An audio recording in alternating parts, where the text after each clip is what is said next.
माता दी। दोस्तों नवरात्रि में आइए जानते हैं कि कलश का विसर्जन हम कैसे करें। कलश का विसर्जन करने के लिए आप इस पे जो रखा हुआ नारियल है इसको आप ले लीजिए और इसे ले जा कर के किसी पवित्र नदी में जल में इसको प्रवाहित कर दीजिए या किसी देव स्थान में यानी देव वृक्ष के नीचे आप गड्ढा खोद करके उसमें इसको दबा करके ऊपर से पानी भर के फिर से मिट्टी से ढक दीजिए। इसके अलावा अपने कलश के पानी को अपने पूरे घर में आप शुभता के लिए छिड़क दीजिए, क्योंकि 9 दिनों से यहाँ पर मंत्रों की उच्चारण हो रहा, भगवान का आवाहन हो रहा है, तो इसके जितने भी जल इसमें है वो सब पॉजिटिविटी से बिल्कुल भरा हुआ है। तो ऐसे में अपने घर में इस जल का छिड़काव अवश्य करें। और बाकी का जो जल है आप नीम के पेड़ में हो सकता है तो डाल दीजिए, नहीं तो आपके घर में यदि गमले हों और ऐसा हो कि उसमें आप डालिए इस पानी को तो पानी बाहर ना आए, वो पूरा मतलब मिट्टी में ही सोख ले। तो इस तरह से आप इसको ले जा करके वहाँ पर विसर्जित कर सकते हैं। और बाकी जो ये फूल पल्लव ये सब हैं ये सभी भी जल में ही प्रवाहित करना चाहिए, नहीं तो आप खड्डा खोद करके मिट्टी के नीचे दबा दीजिए, या आपके घर में कोई बड़ा पॉट है गमले का आप उसमें भी रख करके ऊपर से मिट्टी से ढक करके इसे सड़ा करके खाद के रूप में प्रयोग में ला सकते हैं।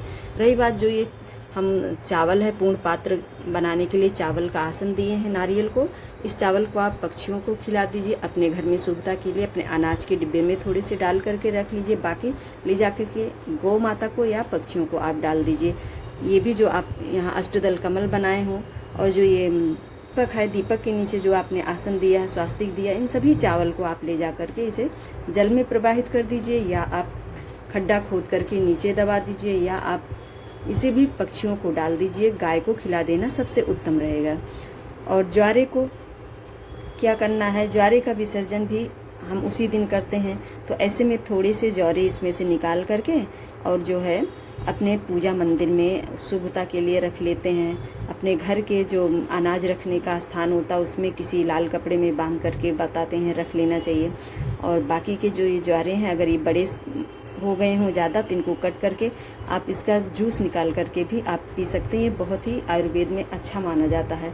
तो और बाकी आप इसे भी ले जा करके किसी देव वृक्ष के नीचे आप खड्डे खोद करके दबा दीजिए या जल में प्रवाहित कर दीजिए। इस तरह से ये शास्त्र अनुसार उचित विधि है।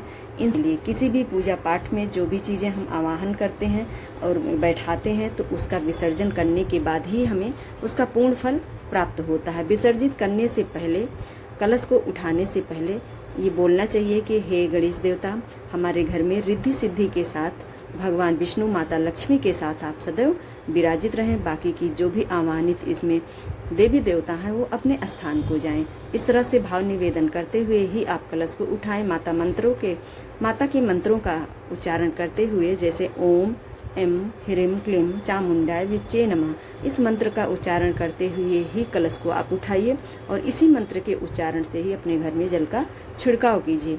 और एक चीज़ का ध्यान रखें दोस्तों, कलश को आप 10वीं तिथि पर ही उठाइएगा, यानी 9वीं में कन्या पूजन हवन करने के बाद कलश को मत छूइएगा। 10वीं तिथि में ही आप उठाइएगा। सुबह सवेरे उठ करके अपने नित्य कर्म को करके और फिर उसके बाद 6 बजे 7 बजे के अंदर ही आप कलश का विसर्जन कर सकते हैं। उचित समय में और उचित नियम से हम जब किसी कार्य को करते हैं तो उसका पूर्ण लाभ, उस पूजा का पूर्ण लाभ हमारे जीवन में अवश्य प्राप्त होता है। तो इन सभी विधि और नियमों का पालन करते हुए हमें अपने कलश का, ज्वारे का और कलश पे रखे हुए नारियल का विसर्जन करना चाहिए। इसके साथ ही दोस्तों, जो ये माता रानी को हम पहले दिन सुहाग की चीज़ें चढ़ाए हैं, इस जो भी ये चीज़ें हैं ये आप अपने लिए रख सकते हैं अपने घर में। और जो अष्टमी तिथि पर हम सुहाग सामग्री माता को अर्पित किए थे उसको आप दान स्वरूप किसी ब्राह्मणी को आप दे सकते हैं। और इसके अलावा जो दीपक है, दीपक 9वीं तिथि की पूरी रात तक जलना चाहिए। तो 10वीं में जब तक इसमें घी तेल है तब तक जलने दीजिए। उसके बाद आप इसको खुद से ही शांत होने दीजिए, मतलब इसको छेड़ना नहीं है। ज़्यादा से ज़्यादा जब आप चौकी का विसर्जन कर रहे हैं तो आप इस दीपक को अपने पूजा मंदिर में ले जा करके रख सकते हैं। और बाकी की चीज़ें आप हटा करके और विसर्जित कर दें। और यहाँ पर अच्छे से मतलब आप हटाने के बाद यहाँ पर पोंछा झाड़ू ना करें और एक कपड़े से ही झाड़ पोंछ करके उठा करके आप विसर्जित करने वाले सामान में जो भी चीज़ें हैं यहाँ की रख लीजिए। और रात्रि में शाम के समय आपको यहाँ पर एक दीपक जरूर लगाना चाहिए शुभता के लिए, क्योंकि इतने दिनों से माता का आवाहन हुआ था और पूजन हुआ था, तो ऐसी मान्यता है कि उस स्थान को माता नहीं छोड़ती हैं जहाँ पर उनके मंत्रों का उच्चारण होता है। तो इन सभी चीज़ों का ध्यान रखते हुए ही हमें विसर्जन की विधि को अपनाना है, तभी जाकर के हमारे पूजा का पूर्ण फल हमारे जीवन में प्राप्त होता है। और रही बात दोस्तों गौरी और गणेश की, तो गौरी गणेश जो आपने नई बनाई है तो आप इनको भी सभी चीज़ों के साथ विसर्जित कर दीजिए। जैसे आप कलश पे रखे हुए नारियल का विसर्जन करेंगे, वहीं पर आप गौरी गणेश का भी विसर्जन कर सकते हैं। यदि आपके घर में पूजा मंदिर में गौरी माता और गणेश जी नहीं है तो आप आगे भी चौथ वौथ में ज़रूरत लगेगी तो उसके लिए भी आप अपने पूजा मंदिर में रख सकते हैं, इसमें कोई दोष नहीं होता है। बाकी जो यहाँ पर चढ़े हुए हैं पैसे रुपए, ये सभी आप भगवान के लिए ही कोई चीज़ें लाने के लिए अपने घर में रख सकते हैं। इन सभी चीज़ों का ध्यान रखते हुए हमारी जो भी योग्यता थी उसके अनुसार से हमने आपको बिल्कुल सूक्ष्म और सरल तरीके से विसर्जन की विधि को बताने का प्रयास किया है।